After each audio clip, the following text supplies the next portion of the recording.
Something that I genuinely would have adored was for Star Rail to have actually been released on March 7th. That is no longer the case. Today I learned that while the game had released on April 26 of 2023, this was in the Gregorian calendar, but if you look at the Chinese lunar calendar, you can see in fact that April 26 of 2023 was the third month, day number 7 in the year of the rabbit, which does mean that the game had released on March 7th, and just knowing that blew my mind and it made me so freaking happy.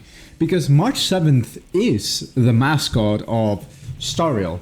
Whenever you think of Star Rail, one of the first things that you will see is March 7th, mainly because when you try to boot up Star Rail or look up Star Rail's like any social media accounts, their profile picture is March 7th.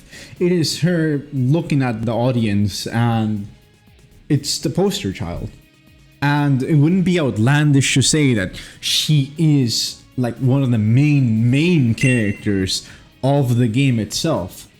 Do take into account that not only is March 7th the first playable character that we obtain aside from the main protagonist, but on top of that, she has been in our journey from start to all the way to Penacony.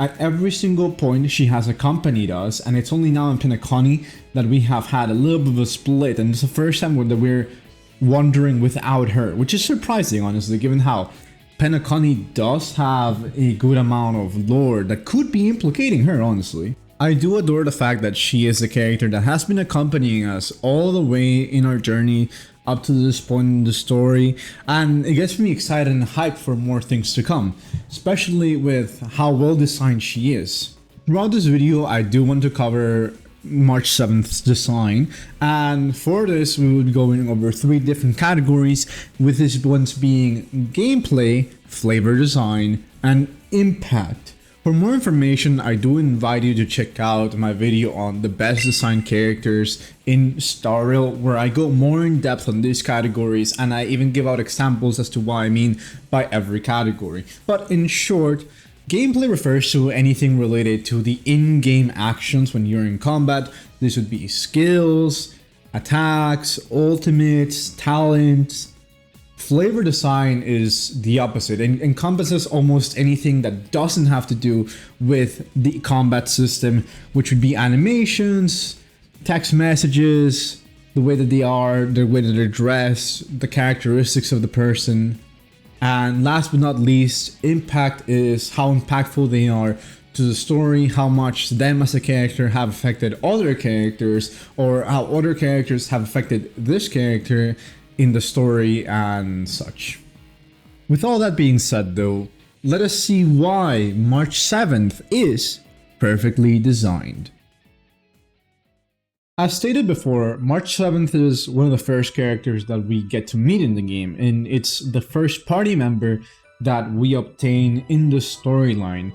And honestly, they did an amazing job in adding this companion into our party, because even though it feels like they would normally serve as a guide, I feel like they made a much better job by making her be this companion that is in this same level of being intrigued as we are. I know that March 7th has lost her memory, but in this memory loss, she is essentially stuck in this same boat that we are, and in her being her own character, I feel like it brings out a lot more charm into the game than other guides in other games, without mentioning which one I'm referring to, but some of you all know who I am referring to. But that is just how it is. In my opinion, a lot of the initial charm of the story and of the characters, just of the gameplay itself, arises from all the banter that we receive from having the Trailblazer March 7th and Dawn hung in the party. The Trailblazer can have a variety of reactions that we get to decide from funny, serious, just quirky. It's great. But you know for a fact that it's always gonna be March 7th trying to bring humor into like the story, or just giving us that cold, blank death stare whenever we make a joke, then she goes like, seriously? That is not funny. That was such a bad pun. And I find that great. And obviously Dan Hong, obviously with his like cold remarks and silence, which is personally great. And I feel like it made this initial trio of characters feel so much fun and to a certain extent like unique. They all brought into the table a variety of feels, from the serious to the silly to the intermediate to just... It was the best introduction that I could have hoped, in my personal opinion, for the game. And as I said, she is a tourist. Like, legitimately, one of her bigger things in her aesthetic is the fact that she has this camera with which she takes pictures, with which she tries to like save memories, make fun moments. It's really wholesome in my opinion, and I like the fact that we get to have a companion like that in the story, especially in one that involves you traveling into many different planets with many different cultures. It does feel like you're actually going on an adventure with, like, you know, like in this real day and age. And I love that, especially because we get to not only experience our first perspective of the planet, of the sceneries, of everything that the world of Star Rail has to offer, but in these companions we get to also hear different perspectives, getting to see the difference between Welt and March 7th's perspectives on the Lao Fu, or hearing March 7th and Dan Hong's experiences in Bellabog. It's great. Like, it is nice seeing like this variety of emotions from your party members, and I feel like that just makes it even more meaningful.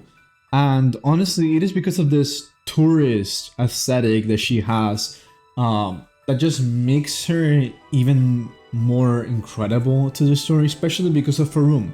Since her room holds like a mini slideshow of pictures of cutscenes that she wasn't a part of, and the game even acknowledges this. But it's just great that we get to see memories of the game within the game that have been captured in photographic memory inside of March's room, and that's just like the best way they could have done to display these things, especially to tie in with how important taking photography is for March. And speaking of photography, this leads me to my next point, which is how well they have combined both the aspects of photos and eyes into March 7th's design. I say this mostly because I just adore how her kit works, because her skill does give you a shield made with the eyes that she creates, which is very, very sturdy. But on top of it all, it also gives you a focus to the person that they're being shielded. It's as if they're pointing the camera of the enemy into the ally that was targeted, and that just feels very flavorful, especially when you do take into account that March 7th's ultimate is literally used to freeze enemies in place as if they were confined into a photo. I know that it might be a bit of a stretch, but I just personally find that to be quite great, because essentially cameras are a static way of keeping a moment in time in a memory.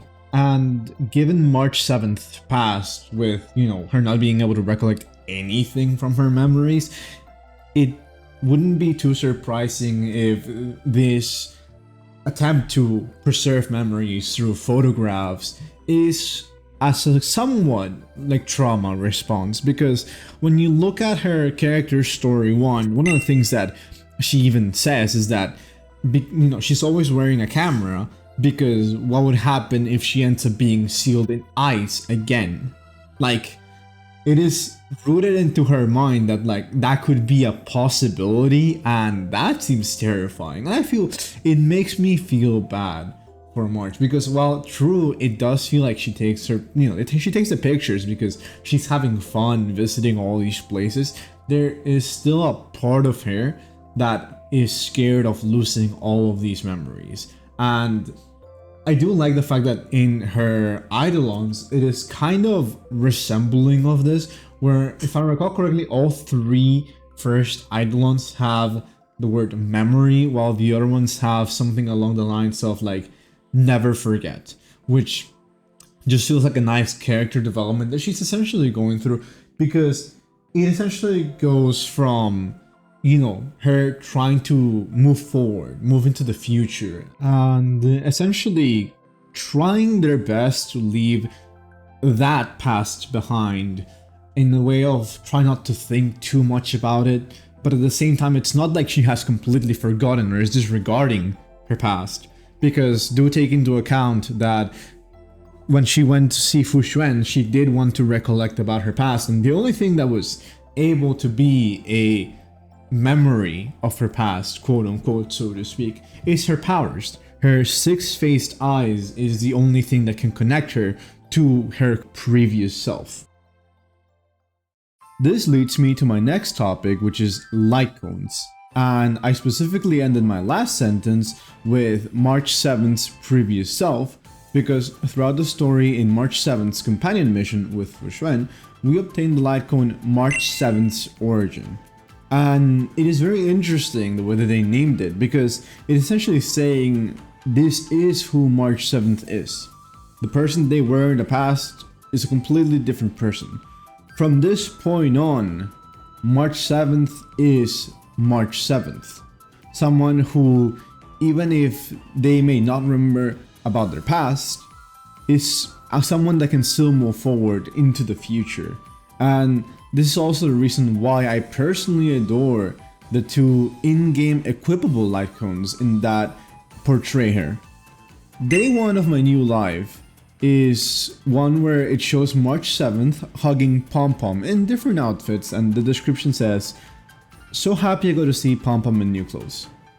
I like it. Today's my birthday, I'm still as cute as ever. Today, I finally have a junior. Isn't that right? We click the shutter many times without thinking. Do we capture the happiness at that moment, or to capture ourselves in that moment? I personally like this light cone a lot because it reads like a diary, and it essentially works as a somewhat recording of sorts of her day-to-day. She mentions how she was able to do things with Pom Pom. She mentions how now she's no longer the newest trailblazer, so now she has someone that she's essentially their superior, so to speak, even though we're in the same level. But it just feels so wholesome and nice, and I personally just adored it. The other light cone is called "This Is Me," which I find to be a beautiful nod as to establishing the person that is March 7th, and this one reads through Himiko's perspective. The girl could rock any outfit she chooses, but she was unsatisfied, judging by the dozen sets of clothing piled up behind her. Will this be the last outfit for the day? She thought silently to herself and looked at the girl in the mirror. She looked extra happy on this one. Okay, this is me. And just that line at the end, it feels absolutely wonderful and incredible, and again, it just makes me so freaking happy for March. It shows how she is finding the person that she is after having lost herself, and it feels like it gets backed up by her character story 4, which also tells you this story but in a different perspective. March 7th looks at herself in the mirror, imagining dozens of potential past lives for herself as she tries on the various outfits that Himiko had assembled for her. But she can't be sure what her past was like, and what kind of past a girl like her should have. The only thing March 7th can choose to be is her current self, and the only thing she can look forward is the future. She is both frightened and glad. And it honestly makes a lot of sense because she is essentially restarting her life, like in this new life with new challenges, obstacles, hurdles. She can't be happy that she doesn't have to face them alone. Like, it is scary, it is intimidating, but she has now found a family that she can call her own in Danhang, Himiko, Welt, and us as the Trailblazer. Making it fitting that she in-game has the path of the preservation And in all honesty, because at least we know for a fact that as her new family, she will make sure to keep us safe no matter what. And she'll keep a photo to make sure that we can remember every precious moment. Something to note as well, and it is something that probably 90% of you guys have realized, is that light cones do look like photos, because that's essentially what they are supposed to be. They are ways to physically keep a memory stored in order to be able to keep it safe, maintain it, and this is a technology specifically created by the Garden of Recollection, which seems very interesting because in the March 7th companion quest, where we were with Fushran throughout it, one of the things that we learned, and spoilers, I'm giving a little warning there for a moment for some of you that haven't done that quest to click away. But the main thing is, in that quest, we learned that the Garden of Recollection decided to yoink March 7th's memories. That they're not lost in time or anything like that. The Garden of Recollection does know about March 7th's past, but refuses to give her her past. They say that it would do more harm than good for her to know about it, which is really interesting because they, for the most part, have been against the destruction. They try to preserve memories in order to keep them from, like them by having been destroyed, to at least have like a record of what this civilization was in the past, as opposed to what like they are now, which is they're essentially gone, right?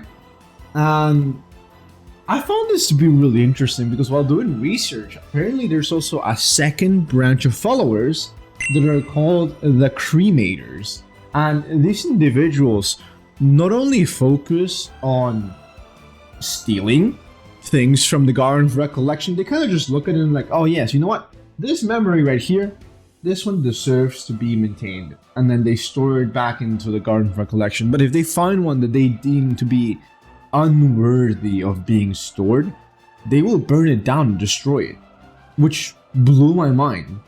Because at the same extent, now I fear for the memories of March. Because it is implied that the Garden of Recollection does have the knowledge. But now I'm kind of thinking, what if the Cremators get it? What if the person that we talked to was someone infiltrating from the Cremators? I don't know, but it is incredibly worrisome to me. And something that I do feel that might happen in the future, and this is more like speculation, so I'm sorry if I've just been going a little bit ad-libbed in this last segment with just like the way that I'm like thinking in the moment, but you can kind of assume that we might have a bit more knowledge of the Garden of Recollection, or at least of Memo Keepers, since Black Swan is currently in the story, and Black Swan does seem to know a lot about Penacony, especially because the Dreamscape and the Memory Zone appear to be linked in some way, shape, or form.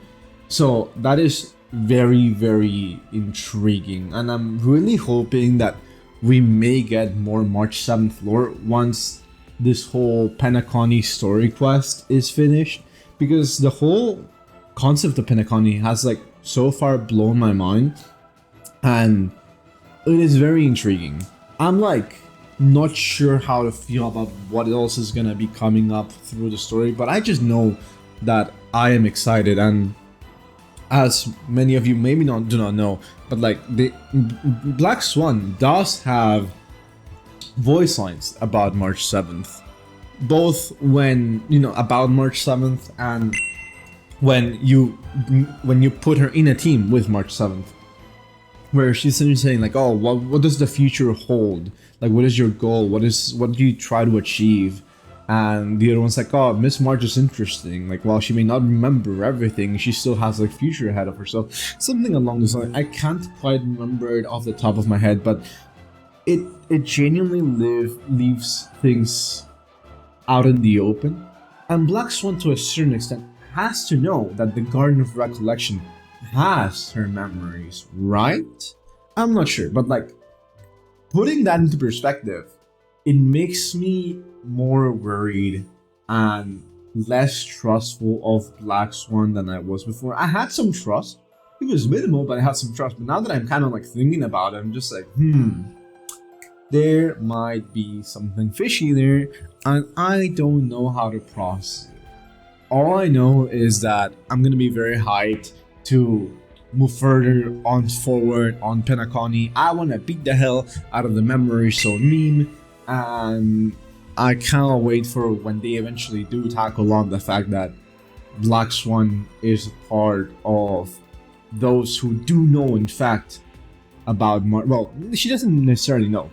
I feel like this is also something I should clarify. Some memo keepers have their own secret agendas, their own personal agendas.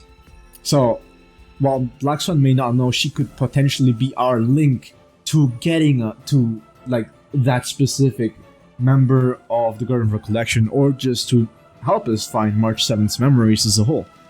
So like all those ideas and all those like things that are running through my mind just have me very excited for the future of the game, and I'm glad to see that like this game still to this day makes every character feel so great, unique, and amazing. And I've been enjoying so much this series of like the perfectly designed characters, honestly.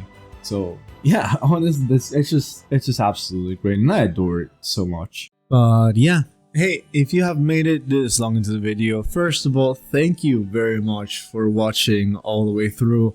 I really do appreciate it, and I hope you guys have been enjoying this sort of content. It's been honestly, like again, like so much fun to just be like making all these videos, especially a video on March 7th, who again like legitimately is the poster child of Star Rail, and I feel like it's a character that, while she's definitely beloved by the community, she's not like that appreciated, I feel, by everyone. Everybody always just says, oh hey, I have March and I'm gonna put her to the side, and essentially that's where she ends up going through most people's accounts. Even though her shield, I feel like it's respectable. It's like obviously in comparison to an actual shielder such as Shepard or other sustain options, you would rather go with them. But I still feel that March 7th was one of my go-to characters at the very beginning of the game. Between her and Shepard, I was surviving every type of content, and I just loved the synergy, given the fact that Shepard would shield the party, March 7th would be able to just counteract with everybody, and I had the two ice preservations together being the best team in the world, so that genuinely just made me so happy. So I'm glad that I can go in depth now in this video about a character that helped me out through so much of the early game and legitimately stuck by my party for a long amount of time, like an unbelievably long amount of time, if I do say so myself. The other thing that I did forget to mention on the video, but I did want to essentially say here, is one of the things that I personally adore about Star Rail, and also just flavor of the game as a whole, is how it makes sense for March 7th to be the poster child when you have the experience points. I forget the books, right? They're like traveling guides. They're like, oh, this is from like a traveler's journal, which feels so good given the fact that March 7th has her own diary where she keeps her own journal of things. And the way that you level up the weapons, the light cones, is through a camera roll. So that just feels so amazing and incredible. And as always, just this game will make me so freaking happy. So yeah, thank you very much for hearing me yap so much about these things, and I do want to take this quick moment to thank you guys for helping me reach over 750 subscribers. It genuinely blows my mind. It's still unbelievable that I can see a number that is like triple digits as a whole, but for this number to be over 500 is just like boom. My brain is like not able to comprehend it, but all I know is that I am happy, I am grateful, and this kind of community that we're kind of building about like talking about character designs or like what kinds of things we liked about like every character fills me with a lot of joy. Getting to hear all of you guys' inputs on Jinyuan, Qinque, Kafka, Lune, it was absolutely wonderful, especially the last videos on Qinque and Jinyuan mains, because I'm not on Jinyuan, on like Jinyuan's designs. because all the genuine mains and Chinchua mains arrived, and I'm happy to have been able to do justice to their character, because I know that so many people have these characters beloved, and I do want to showcase the good of every character wherever possible, because I do genuinely believe that this game has done an amazing job with like most of their characters. There are some I have a few gripes with, but I definitely want to go more in depth with them. And maybe my idea of them will change, and I really hope that I get to like learn and expand more my knowledge on these things. For the time being, though, once again, thank you all for being here. If you have not subscribed to the channel, I do encourage you. It's free. It only takes a second. And if you ever feel like my content is declining, or just don't feel like I'm giving it that much effort as I should, you're more than welcome to unsubscribe. I do want to try to dish out the best quality content that I can provide. And it's with y'all's feedback and just your opinions and everything that I want to move forward. So yeah, thank you very much for watching. I hope you'll have a wonderful rest of your day, night, morning, whatever time zone you're currently in. And thank you very much for watching.